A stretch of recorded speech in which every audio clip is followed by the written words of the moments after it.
Kështu që unë mendoj që nëse shikojmë procesin e dhunës, ju thash edhe një herë, dhuna të rregjdhuan.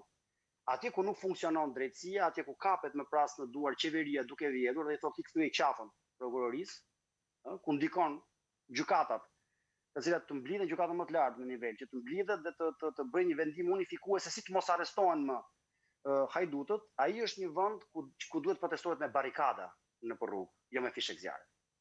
Kështu që nëse duam të bëjmë analizën e realitetit, është kjo që sapo ju thash. Çdo gjë tjetër është pudër për t'i bërë makjazhin situatës, nuk nderon askënd nga ata që kanë marrë për detyrë ta thotë këtë të pavërtet apo dhe ta mbrojë, më mirë do të ishte të heshtin.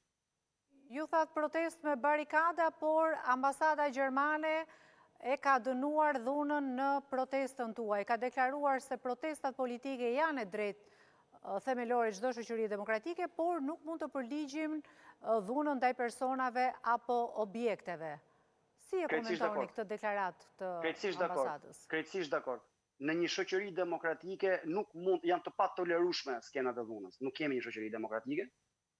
Ambasada gjermane, ambasadori, zyrtarët e shtypet, cili do që e ka shtypur atë 4 radhësh, 5 radhësh, atje unë do ta referoja tek raportet e OSBE-ut në lidhje me zgjedhjet në Shqipëri, tek raportet po ashtu të shërbimit sekret gjerman, të Bundeskriminalamtit nëse doni, policisë kriminale gjermane, që tregon se si policia shqiptare është e lidhur me kartelet e drogës, se si parat e karteleve të drogës, të cilat shesin kokainë në portet e Hamburgut, Hanoverit apo të veriut të Evropës, përgjithsisht në Gjermani, vinë dhe investohen në Shqipëri, një shoqëri e tillë nuk është një shoqëri demokratike.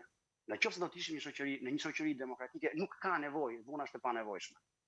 Aty ku, siç u thash, vunohet shoqëria, prej 12 vitesh, 13 vitesh, ju thash edhe një herë, përgjigja në Gjermani, në Austri, në Francë, në Itali, kanë dalë barikadat rrugëve pikërisht sepse shoqëria nuk kishte drejtësi, dhe nëse nuk ka drejtësi, nuk ka as drejtësi sociale, nuk mund të ketë as paqe sociale. Kështu që për mendimin tim, në momentin kur dekapitohet drejtësia e një vendi, është momenti për të pasur barikada, jo fishek zjarri.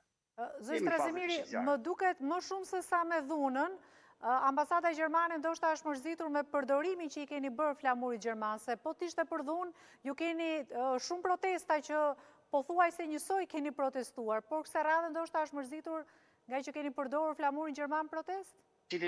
Cili është përdorimi? Ne kemi pasur flamur të kombeve, sigurisht. Po atëherë pse u kujtuat te kjo protestë të dënoi dhunën, dhe jo për shembull tek protestat e tjera, tek të gjitha protestat skenari ka qenë i njëjtë pothuajse.